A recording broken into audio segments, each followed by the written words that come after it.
чындыгында буякта жетишпегендиктер бар экен. Баягы 16 миллиондон 7 миллионун, bir 8 миллионго жакынын 7 миллион 700 миң долларын алыптыр дагы. Булар конвертация жасап сомго айлантып. Баягы ажылык сапарга барчулардын акчасы да бул тийилбеш керек эле да.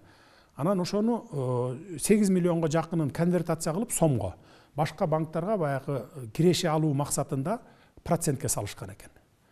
Анан ал процентке салганда былтыр процентке салып, анан кайра аны баягы пайда көргөнчө чейин доллар эми өсүп атпайбы? 15 сомго өсүп кетиптир.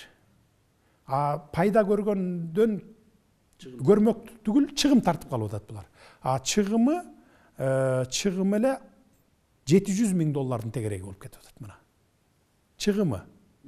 Баягы пайда көрөм деп тескерисинче доллар өсүп кетти дагы, диги сомго айлантып койгон да, анан банкка салып койгон. Ал пайда көргөнчө чейин доллар өсүп кетет да, 15 сомго өсүп кетет дагы. Чыгымы bir 685.479 долларга чыгым тартып калат. Мына ушундай болот да. Андан сырткары 155 миллион сомун август айында, баягы былтыркы жылдын август айында булар баягы бир фирмага бердик деп жасайт дагы, ал фирма алып туруп анан шайлоого баягы бир партияга колдонуп салышат булар. 155 миллион сомун.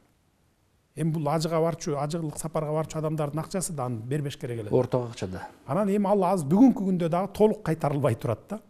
Анан бул жерде ажылыкка бара турган адамдар, баягы акча төккөн адамдар, келе акчамды бер десе, жарым-жартылайын берип, жарым-жартылайы бүгүн бериле элек экен да.